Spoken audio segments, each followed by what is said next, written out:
Chapter 59. The Federal Reserve. It's not too late to seek a newer world. Alfred Lord Tennyson. Life continued in the world of mortals at its rhythm, while I, Dr. Kumote, kept looking for tarot cards on behalf of the light. I felt as if my mission was becoming extremely complicated, as many things were occurring all at once. The world economy had entered into a great recession, and although the governments tried to hide it, the whole world knew the general economic health of the United States had reached a level of deterioration. Up until now, this situation was unknown to most American citizens. The elections for the presidency of the United States were in a difficult phase, and the United States public opinion was confused. However, one thing was evident in the minds of the majority of the citizens: the deterioration of their purchasing power. As most households became plagued with debt, every day their diminished purchasing power became increasingly apparent. Moreover, it was an insidious debt. In addition to destroying the country, it was tragically consuming the citizens. Denise Richards was gaining popularity. Her newspaper articles and her interviews on radio and television had reached a large portion of the population, making people aware of the situation and giving her a following. People were beginning to understand, at least partially, what was happening. I went to the University of Miami and made myself comfortable in the rear of the wholly packed classroom. The lectures that Denise gave were accessible to all grade levels and attracted students from all courses, not only economics. Her classes were always well attended due to word of mouth about her ability to communicate important issues. The students that came to listen to the lecture couldn't always find sufficient seats in the classroom, but they would still choose to remain, even if it meant sitting on the floor or squeezing together. It was apparent that they would forego comfort to be able to listen to Denise. I saw that they did this with adulation. Denise was a rare person, someone with honesty and integrity. That was what people were looking for with great urgency. And that, in and of itself, is what people in the establishment hated and feared the most. Denise had become the consciousness of a society sailing in an unknown direction. If they continued in that direction, they would face a particular position that would lead them to a state of failure, not only economic collapse, but also a spiritual failure. That sort of failure would provoke a massive wave, which is going to drown society. When Denise entered the classroom, she was greeted by a standing ovation from the students. Denise felt more and more at ease in her newly acquired role. People everywhere gathered to listen to her, and the students loved her. The local, as well as state authorities, were beginning to fear her, and Denise knew that their fear would turn them into powerful enemies. For that reason, she tried to tone down her opinions so that she wouldn't continue to make additional enemies. Lunam had become an excellent friend to Denise. She consulted him on topics relating to numbers and other aspects of the occult. Denise reserved a seat for Lunam in the University of Miami auditorium where the lecture took place. Lunam arrived early, as he didn't want to miss a single moment of Denise's conference. Denise wasn't sure how far she would go with her critiques, but she knew that through today's lesson, the situation was going to reach a point of no return.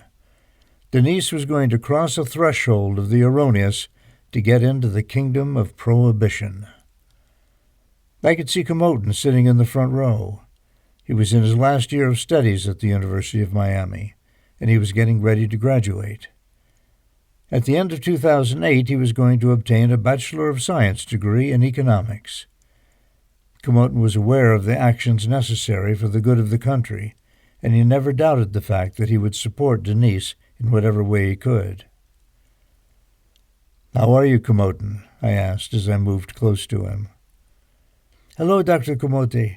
It has been quite a while since you came to visit me," Kumoten said as he seemed pleased to see me. "Truthfully, Kumoten, I have been swamped, and now I finally have time to visit old friends," I responded with a smile. I made myself comfortable as the chatter ceased and the classroom became silent. Everyone waited eagerly for Denise Richards to speak. "Hello, and welcome," Denise began her initial greeting. "Hello," the students responded in unison. "I can see that our classes continue to grow, and that makes me very happy. Today I'm going to discuss the most problematic subject, one which I have not talked to you about before." The students were attentive, and they leaned forward excitedly. Mumbling ran through the classroom as Denise proceeded. "Today, I'm going to talk about the Federal Reserve, also known as the U.S. Central Bank. As you know, I like to start with a little bit of history. In that way, you can better understand not only the origin, but also the diverse ramifications of our financial system. I will begin by talking about a great myth created to make us believe that we're talking about and studying a venerable institution. But after today's lecture, you will realize, and then you will understand, that the Federal Reserve could be a little bit of everything except venerable," Denise stated as the crowd laughed. She continued, "The Federal Reserve is in one way or another a central banking system of our country. Through a federal act called the Federal Reserve Act, emerged the creation of the Federal Reserve in 1913. Officially, the Federal Reserve was a semi-public bank. That is to say, the government, private entities, and private investors partially held control. The Federal Reserve was the third central bank system created in the United States. The first bank acted as the central bank of our country from 1791 up until 1811. The second central bank in our history started in 1816 and ended in 1836. As you can see, each one of them had a lifespan of 20 years, and during that period, both banks were in charge of issuing the United States legal currency. In this way, instead of acting as a central bank, those two banks participated in other types of activities and banking incentives, such as commercial loans and deposits, as well as other financial instruments. Of course, we cannot forget that both banks acted as fiscal agents for the government of the United States. These two banks functioned and had similar patterns of behavior. First of all, at the time of establishment for these banks, the federal government purchased 20% of the bank shares. Investors and private institutions bought the other 80%. Since investors and private institutions possessed 80% of the shares, logically, they had, in one way or another, control over the bank. These central banks were openly competing with other banks for all kinds of business, and, of course, they committed all sorts of irregularities. Let me clarify that neither the First Bank of the United States nor the Second Bank of the United States gained reconfirmation. Those banks were accused of corruption and of clearly favoring the most powerful social class instead of the common citizen. Andrew Jackson, the seventh President of the United States, vetoed the legislation to renew the mandate of the Second Bank of the United States. It was after that date, and after that historical moment, that one could say a total period of banking freedom began, Denise said, as she paused to take a sip of water. She continued, "As a result of the American Civil War, a new banking act, the National Currency Act, created the national banking system. Each one of those banks had the power to issue banknotes, basing them on the number of bonds issued by the American government, which at that moment they had under their control. In 1864, the Bank Act required revision, so it became the National Bank Act. After that, basing it on this banking law, came the creation of the Office for the Comptroller of the Currency and the Chief Administrative Office. These offices still exist today and are an integral part of the Treasury Department of the United States. We could say that these two banks were very limited because they were required to have a significant number of reserves to be able to withstand stressful situations. In many cases, that turned out to be terrible for the economy of the time. During this period, committees were formed to try to find solutions to the problems that were arising. In the beginning, these committees studied the central bank systems in Europe, and based on that, they decided that the German central banking system would be an adequate banking system for the situations that the country faced. This new system had the potential of being more precise and suitable than the previous one, as its basis was on the issuance of bonds.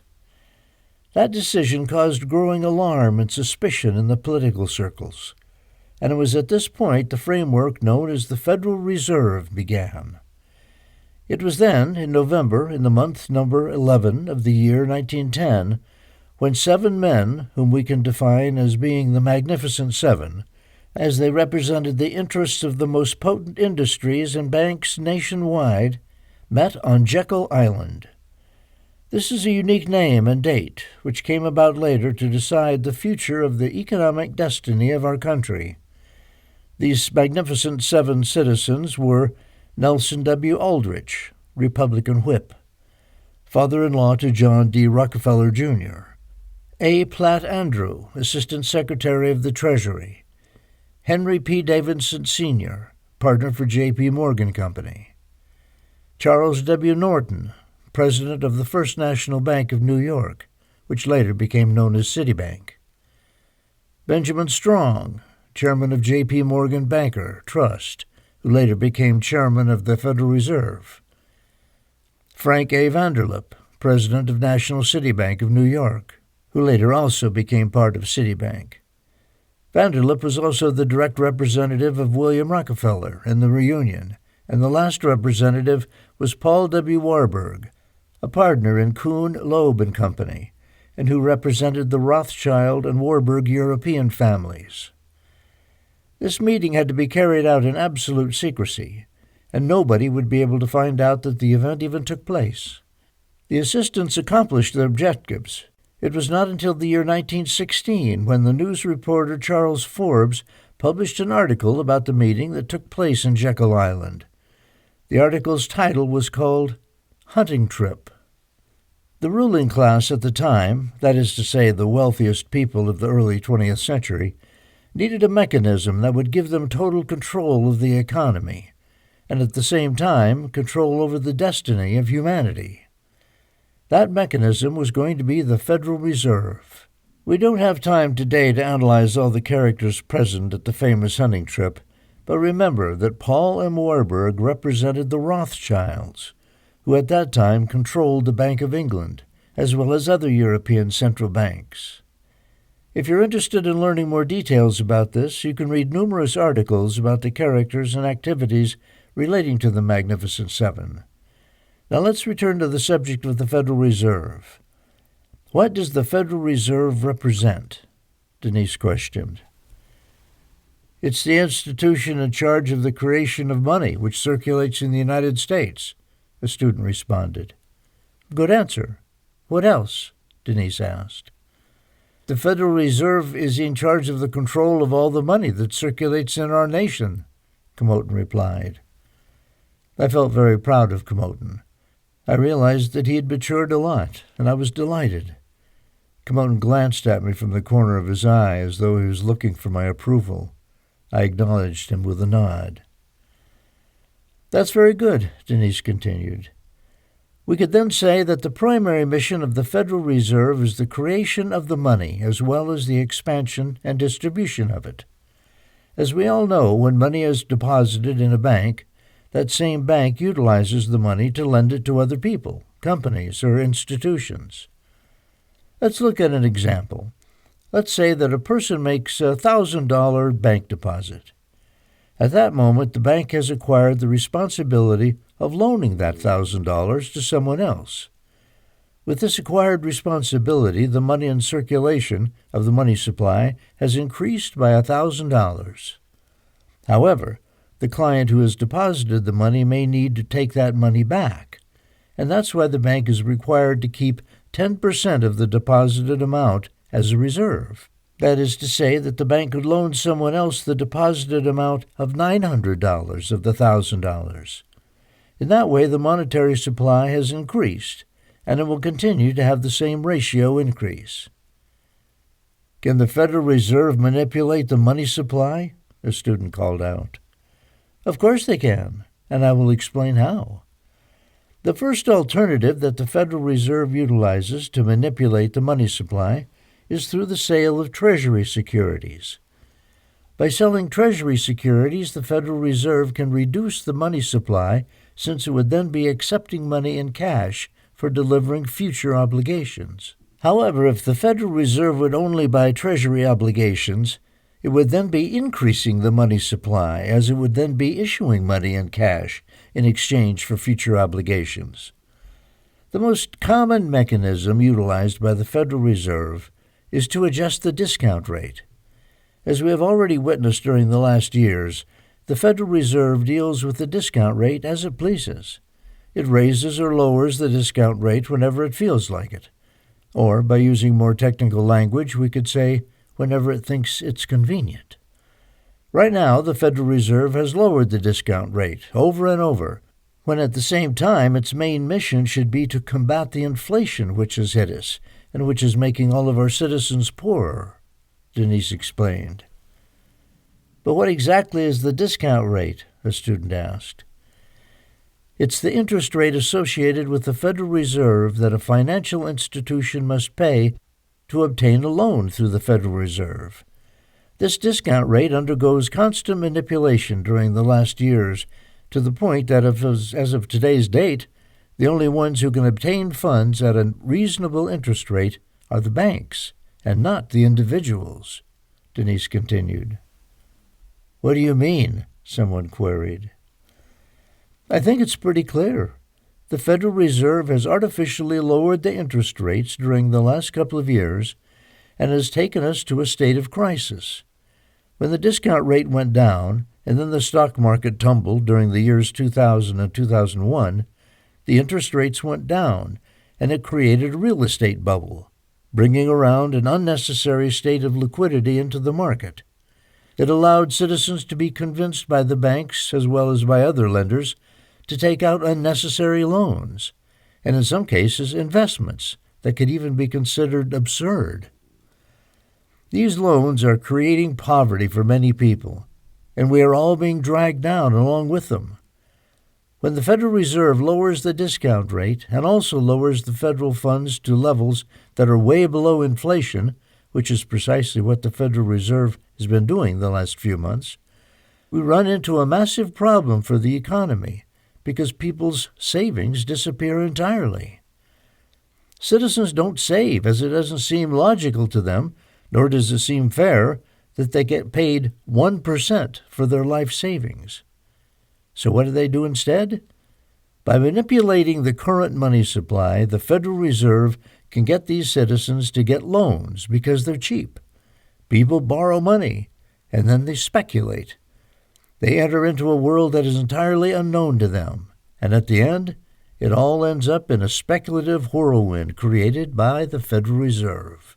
All these fictitious political policies distort our current reality.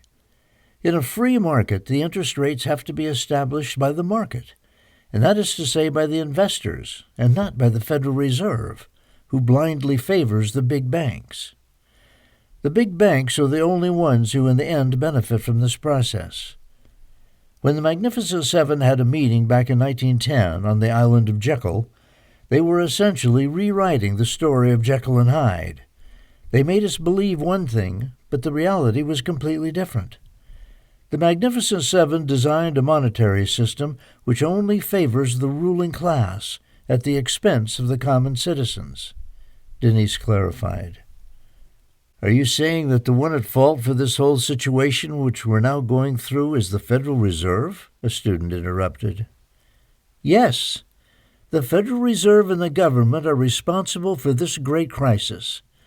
The efforts supposedly made by the Federal Reserve to keep the economy afloat have not only been a notorious failure, but they have also placed all of us into a recession of unknown consequences. You may notice that the interest rates are low, but the banks do not lend money to just anyone. However, the banks borrow money from the Federal Reserve at a 2% interest rate, and that interest rate is then charged to the consumer through their credit cards at a 20 or 25% rate. Is that rational? I would call that usury. Public funds that are borrowed at a 2% interest rate by the banks are then reloaned to the citizens at a 20 to 25% interest rate? That is what this political policy has been able to accomplish. The current situation has been brought about by the Federal Reserve, who has molded itself to the interests of a government interested in continuing an absurd war of conquest and destruction. The rulers of the Federal Reserve are said to believe that the international investors understood the sophistication and the depth of the financial markets in our country, and that they would help us solve the situation without us even having to ask them to do so.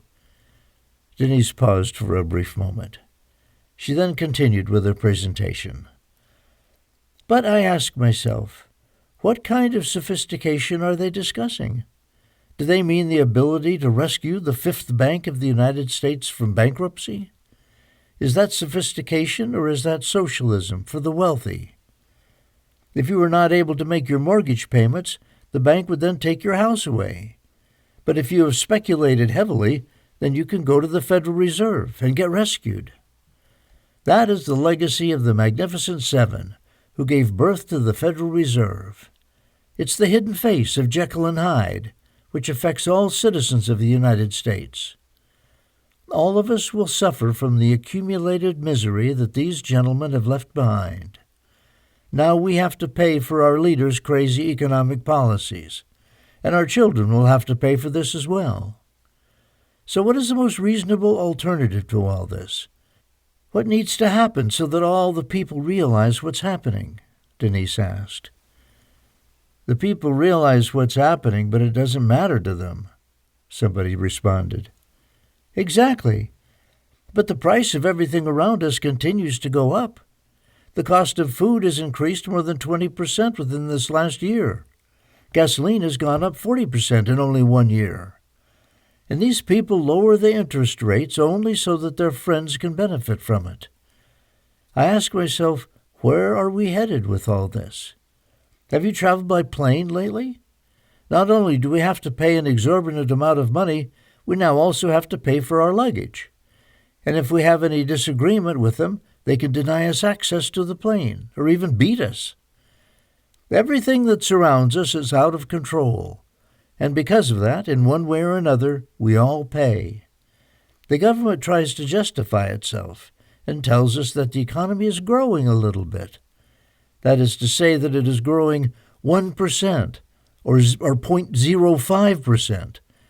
But the truth is that all of this is nothing more than a big lie. In the first place, those gentlemen take into consideration the growth of what's known as the gross national product. They tell us that it has grown 4.5%, and then they subtract the so-called inflation of 3.5%, and as a result, they receive a positive growth rate of 1%. However, if these people were sincere and they were to use the real inflation rates, which are no less than 10% annually, then we would have a negative growth rate of 5% per year. Each passing year, people's lives worsen more than the previous year, but somehow they manage to get through by obtaining loans and through other tricks. The reality is that every day we are in a worse situation, and the situation, unfortunately, is not going to get better. So what's going to happen then? Denise posed another question. More war, another student replied. Yes. Unfortunately, as a result of all this, there will be more and more wars, more and more misery, more and more destruction. The Federal Reserve has built a pyramid which has started to crumble, and whenever the time comes for it to tumble all the way, it will squeeze all of us, Denise admitted. If you were President of the United States, what would you do? A student wanted to know. I would abolish the Federal Reserve, and I would create a new central bank that would be heavily regulated to serve all the citizens, not just the ruling class and their banks. I would abolish the system of continuous debt that has kept all the citizens trapped. The Federal Reserve should face removal because it has not performed its promises, the reason for which, in theory, was created by the Magnificent Seven. The Federal Reserve has become a sort of cartel, an OPEC type of cartel which goes against the public interest. It's the word usury raised to its maximum level, because by utilizing the fractional reserve banking system, it multiplies not only the actual debt, but also inflation. All that provokes a constant state of disability for the economy, and it leads us to seek wars that are illogical and unnecessary to be able to justify the whole process of deterioration which the Federal Reserve caused. This situation favors totalitarianism, and it notoriously increases the power of the leading class who has sunken our country and the rest of the world into a crisis without reserve, which is the equivalent of a modern-day Sheriff of Nottingham. All it does is rob the poor to give to the rich, Denise explained. Suddenly Lunam shouted, "If you do that, you will die," similar to the assassination of President Kennedy. The auditorium became silent. "What do you mean by that, Lunam?" Denise asked. "You know what I mean," Lunam answered. "If there's something you want to tell us, you are welcome to join me at the podium," Denise stated. Lunam then walked to the podium, grabbed a chair, and sat next to Denise. "Please explain it to us," Denise asked. Lunam proceeded to address the students in the audience. "Some of you possibly know me through some of my TV programs, and also some of you have attended my numerology classes. What I'm going to tell you is a story that took place in our country not long ago, and that will make you understand what Dr. Richards just explained to you much better." "Tell us, Lunam," Comoton shouted, excited. John F. Kennedy was the 35th President of the United States. He was the youngest president elected to the office and the youngest president to die as well. However, why was President Kennedy killed? Lunam asked. "Because President Kennedy and his brother Bobby attacked organized crime, specifically the mafia," one student answered. "Perhaps, but I don't believe that. Can you tell me other reasons?" Lunam asked again. "The Mafia and the CIA have worked together on many occasions, and they could have worked together to kill President Kennedy," answered another student. "Well, that could be true, but why would they want to kill him?" Lunam asked.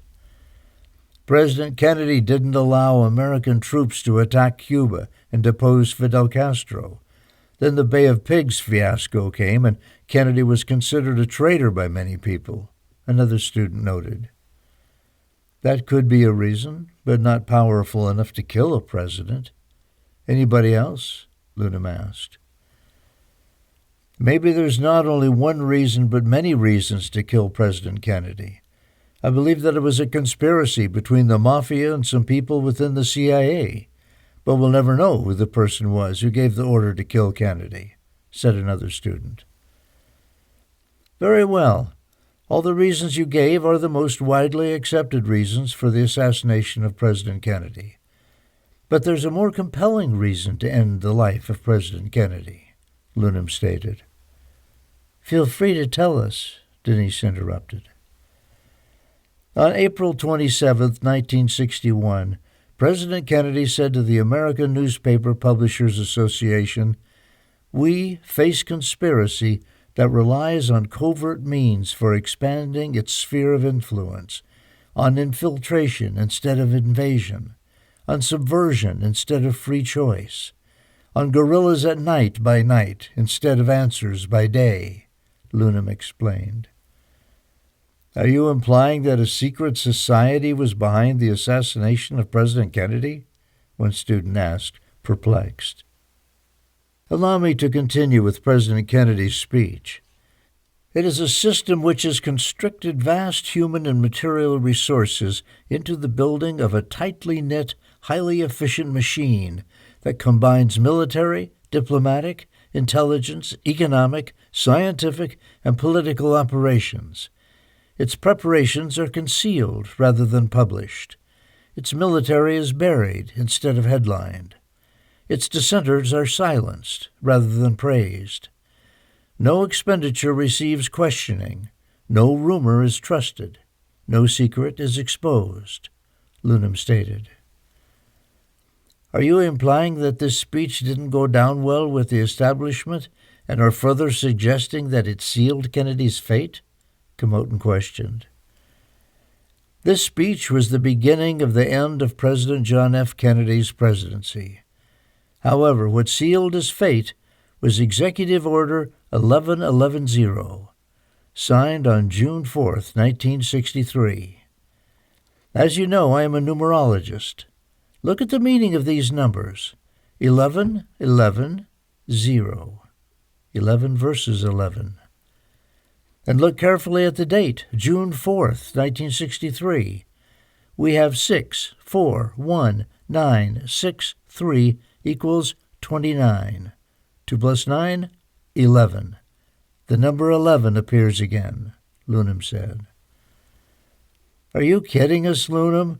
Are you trying to make us believe that President Kennedy's assassination was because of the dates and numbers of this executive order? Asked one of the students, visibly upset. No, I'm not implying that President Kennedy's assassination was due to these numbers. I am telling you that Executive Order 11110, which received signing on that date, sealed his presidency, Lunam answered. And what exactly was Executive Order 11110? Another student asked skeptically. Executive Order 11110 stripped the Federal Reserve of its power to loan money to the United States federal government at interest, Lunam answered. Meaning that President Kennedy wanted to put the Federal Reserve out of business? Interrupted another student. That's precisely what Executive Order 11110 was. With that order, President Kennedy gave the U.S. Treasury the explicit authority to issue silver certificates against any silver bullion, silver, or standard silver dollars owned by the U.S. Treasury. For every ounce of silver in the U.S. Treasury in a vault, the government should be able to introduce new money into circulation based on these U.S. Treasury silver holdings. Executive Order 11110 called for the issuance of more than $42 billion in the United States notes through the U.S. Treasury, rather than using the Federal Reserve System, Lunam continued. Let me try to summarize what you're telling us. By creating the Federal Reserve, our government passed its power to create money to the Federal Reserve, and in return, the Federal Reserve creates money and charges interest to the U.S. government for borrowing from them? Interrupted another student. That's what happened, Lunam answered coldly. And how did the government pay this interest? Another student asked. Very simple. The government levies income taxes to pay the interest on the debt, Lunam replied. But the government levies taxes on all of us, not only to pay for the interest owed to the Federal Reserve, but for many other reasons, such as Social Security, Medicare, defense spending, and many other things, another student stated. You're right. But what percentage of people know that taxes go to pay for the government debt? As of today, it's around 10% of the federal outlays. But in a few more years, the nation's debts would be bigger than the country's gross domestic product, which was unseen in this country since World War II. The Federal Reserve System holds around $2 trillion of the U.S. debt, and for which the U.S. government has to pay interest, stated Lunam. The debt service was more than 15% of federal outlays, and now the percentage has fallen, as you said, to 10%. How is this possible that the national debt keeps increasing while the percentage has fallen? Another student asked. The percentage has fallen because lower rates have held down interest payments, and interest rates are falling to historic lows, Denise interrupted. Do all of you know that the Federal Reserve and its banks is the only for-profit organization in our country that are exempt from paying taxes at the federal, state, and local level? Lunam asked the students. How is that possible? Asked another student. When President Kennedy signed Executive Order 11110, he wanted to return to the United States federal government, specifically the Treasury Department, the constitutional power to create and issue currency without going through the privately owned Federal Reserve Bank. Order 11110 could have prevented the national debt from reaching its current level, because it would have given the government the ability to repay its debt without going to the Federal Reserve and being charged interest to create the new money, Lunam explained. So what happened to Executive Order 11110? Komotin asked. After President Kennedy's assassination, the United States notes that JFK had issued were immediately taken out of circulation.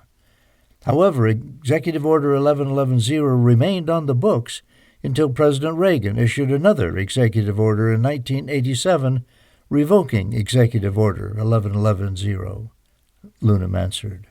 What you told us is very interesting, but it's not new. A few years ago I read a book titled Crossfire that discussed this issue, one student called out. I didn't say that my hypothesis was a new concept. I simply am stating that the common people do not know these facts of America, and the establishment does not want anyone to know. Denise is my friend, and possibly one day she will be considered to be the President of the United States.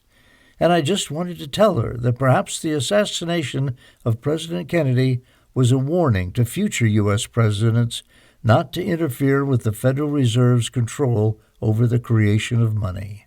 Just as Lunam was pronouncing these words, the bell rang, announcing that the class was over. Denise, Lunam, and the students looked at each other, and there was a moment of profound silence. The resonance of a modern-day Robin Hood was still in the air. Suddenly, all the students got up, applauding, and created a thunderous standing ovation for Denise. Those same applauses were not echoed to the other end of the city, however. Moreover, suddenly I overheard a telephone conversation. This time she has exceeded herself, a voice said. This has to end, and as far as the other asshole, Lunam, just make sure he has no access to any major U.S. TV network, another voice replied. Denise had crossed the threshold of what was allowed, and she had entered into an unknown world for her. However, why not admit that we all had entered into a strange world? As Denise was leaving the classroom, the student stood up and shouted, Denise for president! I had to hurry up. And what was the meaning of hurry up? Was it possible for me to control time and daily events? I asked myself what the light might be thinking of right now. At the same time, I also asked myself what the darkness might be thinking as well. However, regardless of their thoughts, this was nothing more than a game that was going to bring a great deal of pain to all of us.